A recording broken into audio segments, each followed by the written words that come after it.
Thomas William Hargreaves stood at his kitchen window, watching the steam from his coffee mug fog the glass as he observed the neighbour's modern split-level home across the frozen yard.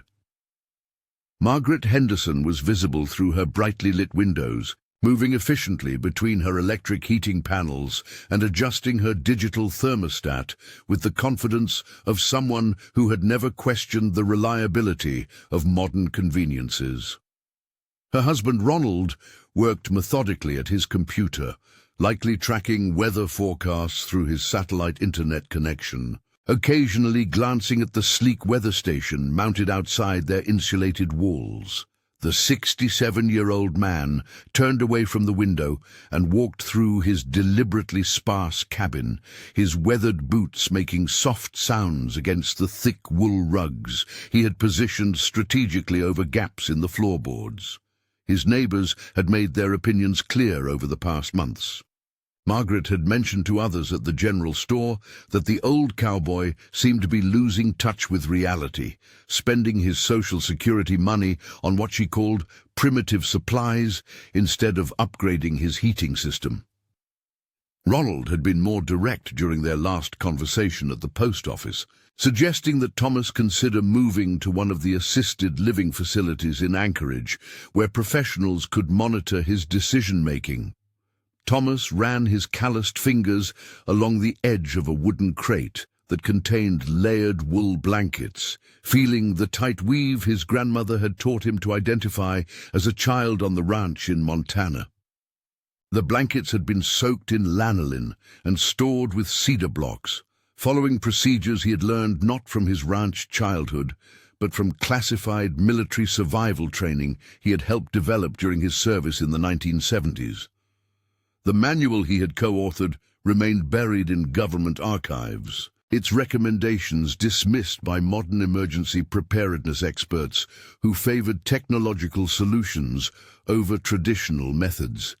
His preparation for the coming weather had begun 6 weeks earlier, when he noticed the particular way the ravens had started caching food and the unusual thickness of the fur on the local hares.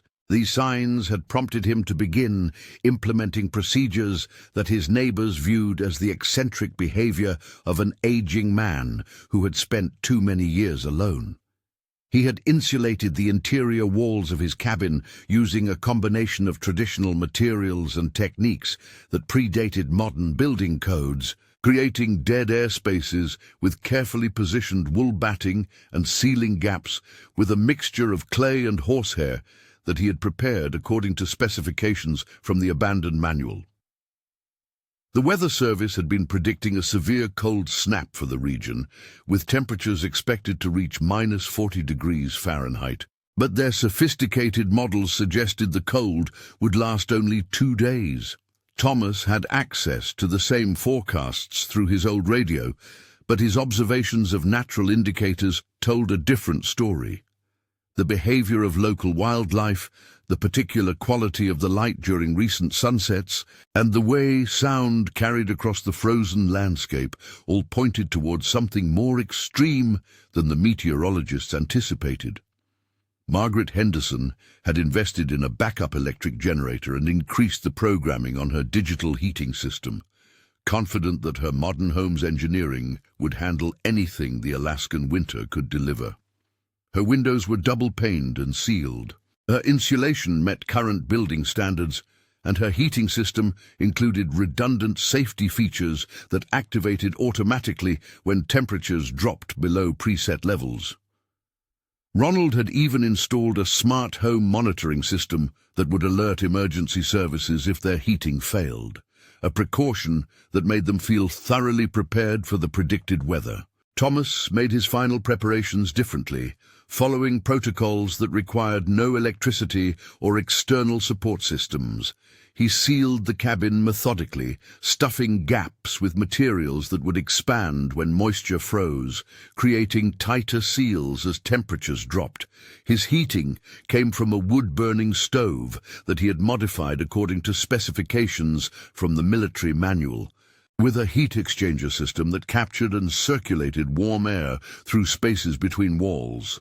The wood he burned had been selected and seasoned using criteria that took into account heat output, burn duration, and the specific characteristics of smoke production in extreme cold.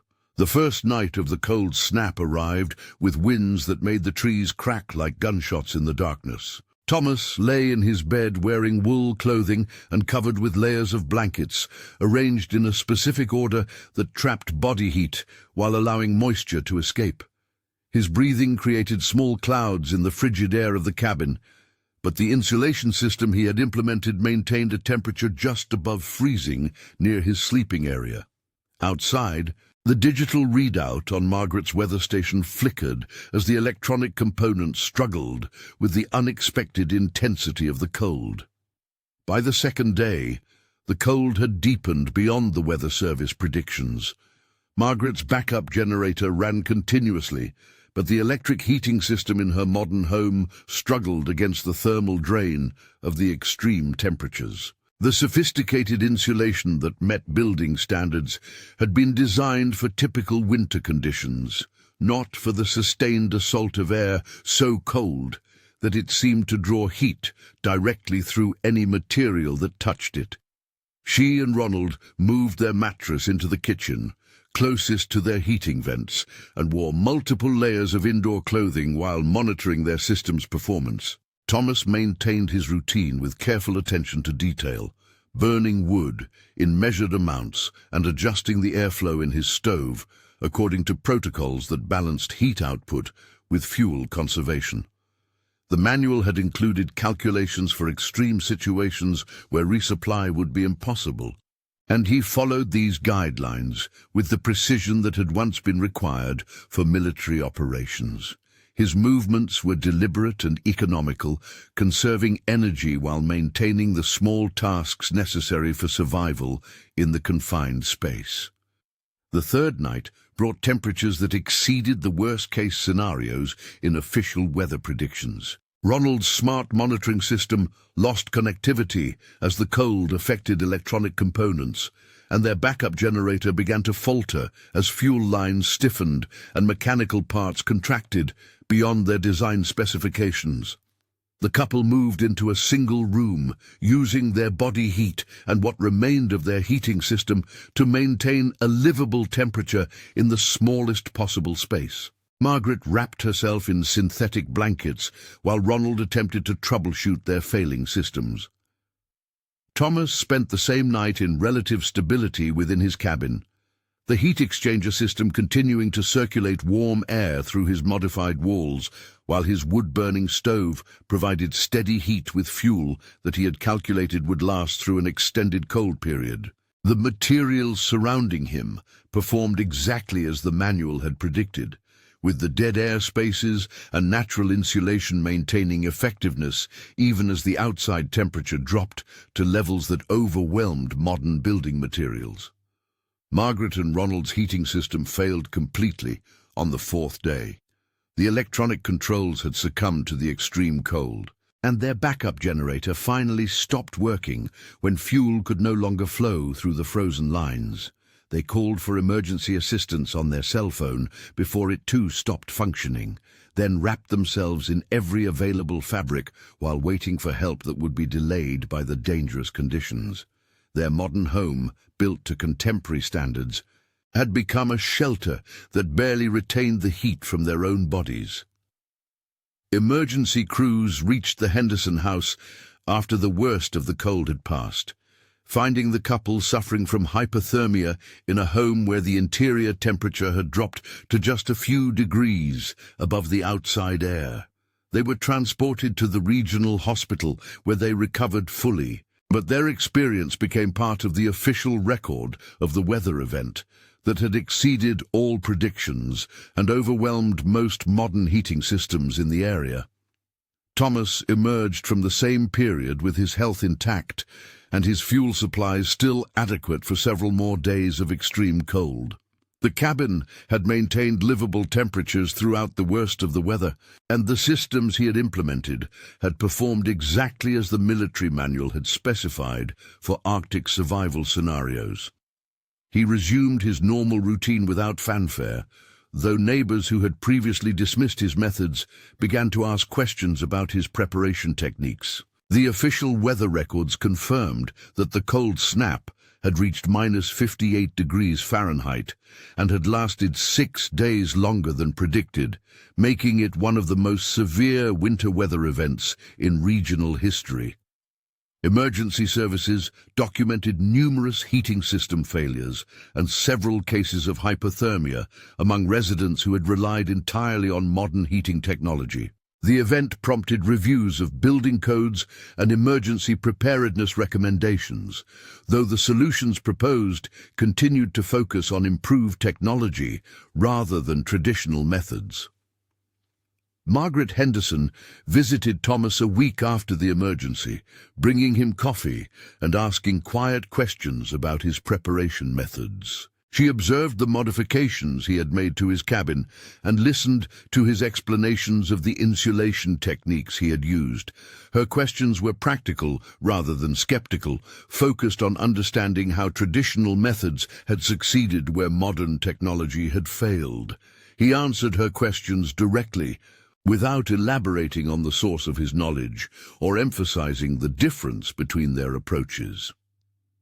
The conversation between neighbors remained brief and factual.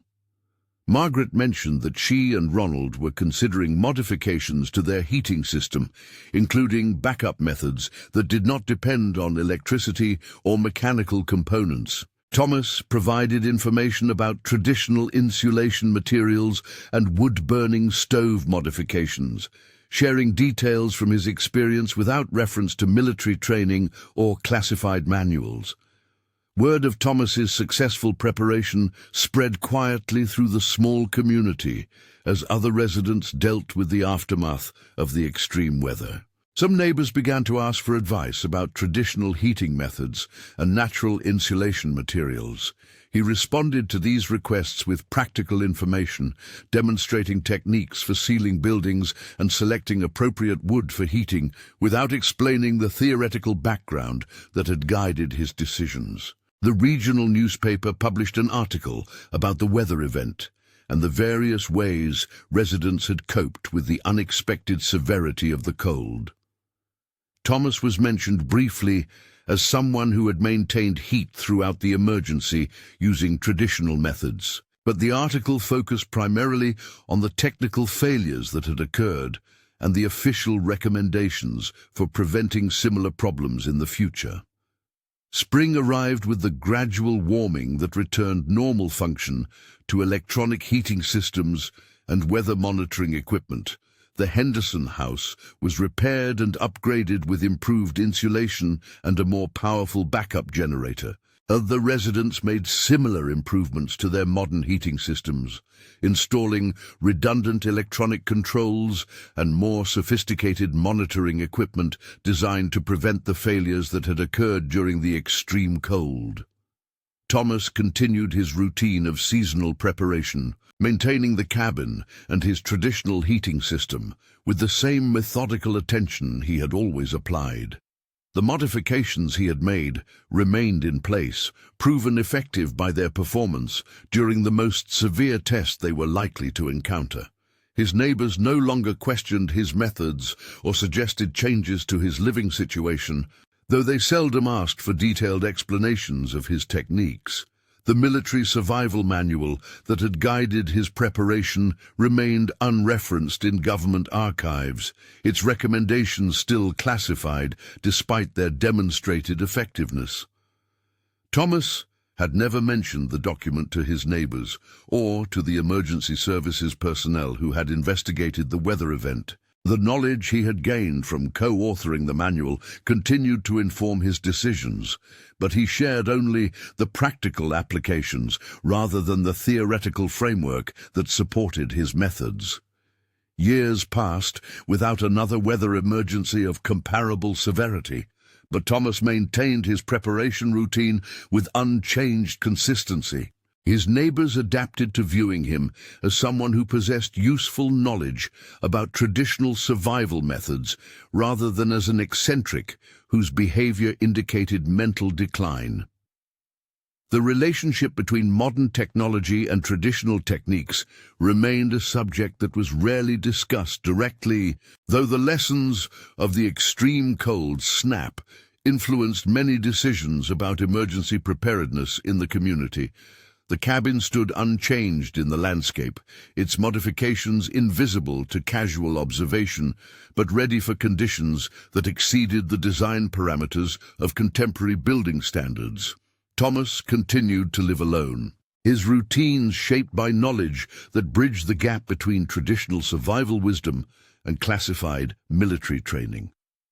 The convergence of these two sources of information had created a preparation strategy that proved more reliable than either modern technology or conventional emergency planning. The winter when Thomas William Hargreaves had been thought to be losing his mind became a reference point for discussions of emergency preparedness, though few people understood the specific knowledge that had enabled his success. His survival during the extreme cold had validated approaches that appeared outdated to those who trusted entirely in modern solutions, demonstrating that traditional methods could outperform contemporary technology under conditions that exceeded normal design parameters. During the weeks following the extreme weather event, Thomas observed changes in how his neighbors approached their daily routines. Margaret Henderson began visiting the local library to research traditional insulation methods and wood-burning stove designs. She checked out books about frontier survival techniques and pre-electric heating systems, studying photographs of 19th-century cabins and reading accounts of how settlers had survived Alaskan winters without modern conveniences.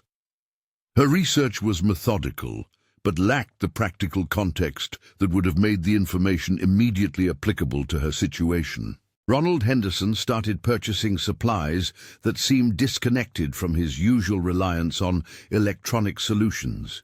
He bought wool blankets, kerosene lamps, and canned food with long shelf lives, storing these items in their basement alongside his computer equipment and electronic emergency devices. His preparations appeared to be motivated by anxiety about future system failures, rather than understanding of how traditional methods actually worked in extreme conditions. Thomas continued his seasonal routines without acknowledging the attention his methods had attracted. He maintained his wood supply according to calculations that accounted for varying burn rates in different temperature conditions, splitting logs to specific sizes that would provide optimal heat output in his modified stove. His understanding of these details came from field testing during his military service, when survival protocols had been developed through systematic experimentation in controlled Arctic environments. The government research that had produced the survival manual had involved extensive testing of traditional methods under measured conditions. Thomas had participated in exercises where teams lived for weeks in primitive shelters, while researchers documented which techniques provided reliable results and which failed under stress. The manual that emerged from this research combined traditional knowledge with scientific measurement, creating guidelines that could be implemented by individuals without access to modern technology or support systems. His role in developing the manual had involved evaluating traditional insulation techniques used by indigenous populations and frontier settlers. The research teams had tested combinations of materials and construction methods, measuring heat retention and fuel efficiency under controlled conditions. Thomas had learned to identify the characteristics of effective natural insulation and to distinguish between traditional techniques that actually worked and those that persisted primarily through cultural tradition without practical advantage. The extreme cold event in Fairbanks had provided an unplanned test of the manual's recommendations under conditions more severe than the controlled experiments that had originally validated the techniques.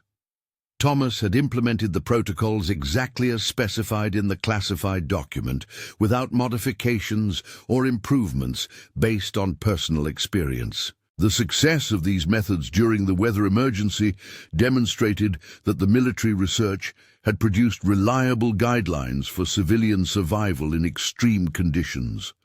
Margaret's research led her to attempt modifications to her home's heating system, but her efforts were hampered by lack of practical knowledge about how traditional techniques actually functioned.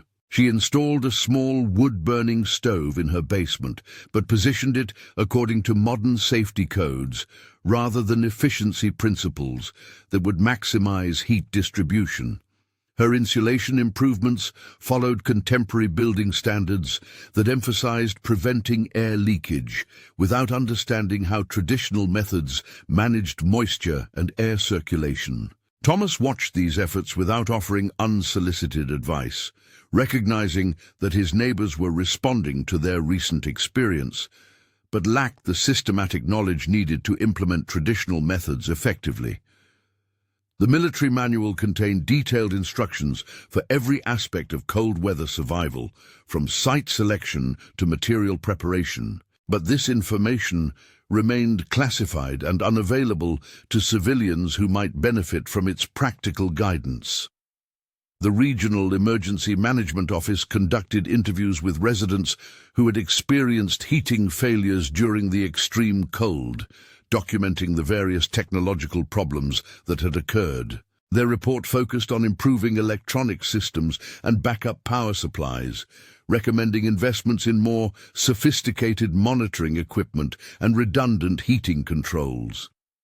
Traditional methods were mentioned only as temporary measures that might be useful during brief emergencies.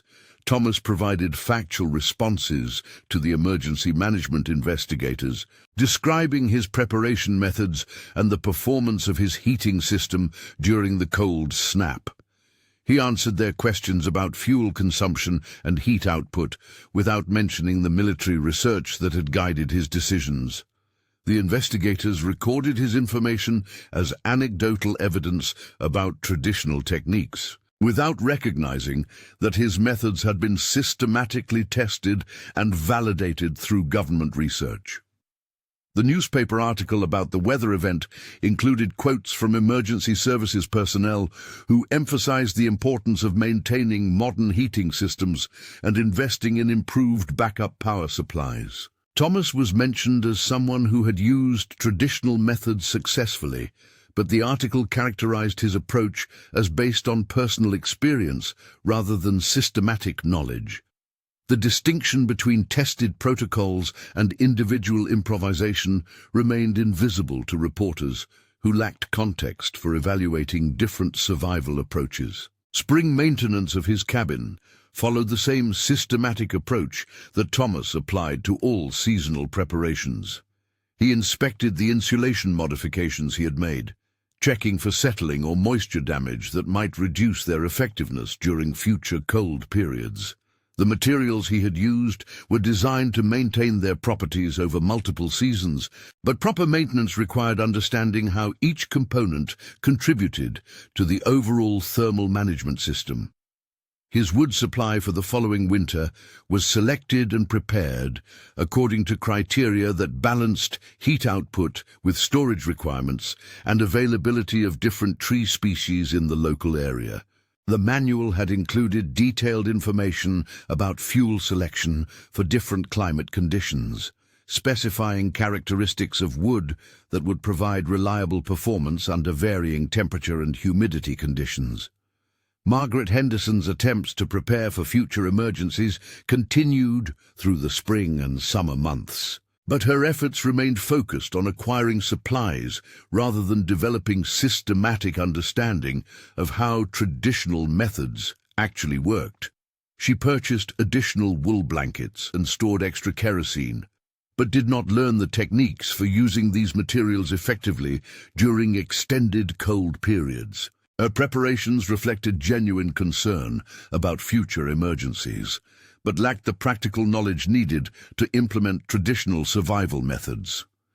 Ronald Henderson investigated backup power systems that would be more reliable than the generator that had failed during the extreme cold. His research focused on improving technological solutions rather than developing alternatives that did not depend on mechanical or electronic components.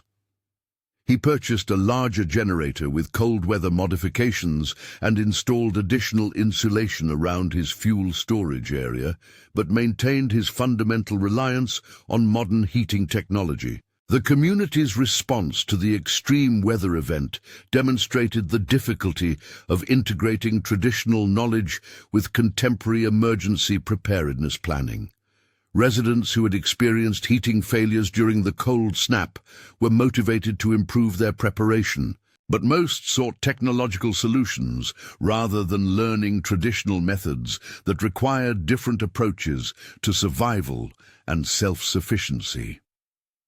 Thomas's success during the weather emergency had been based on systematic implementation of tested protocols rather than improvisation or personal innovation. The military manual provided detailed guidance for every aspect of cold weather survival, from initial site preparation through daily maintenance routines during extended extreme conditions. His adherence to these protocols had produced reliable results, but the knowledge base that supported his decisions remained inaccessible to civilians who lacked security clearance for classified survival research. The seasonal cycle continued with Thomas maintaining his preparation routines and his neighbors adapting their emergency planning based on their recent experience. The gap between traditional survival methods and contemporary emergency preparedness remained largely unbridged, with most residents continuing to rely primarily on technological solutions, while incorporating limited traditional elements as backup measures.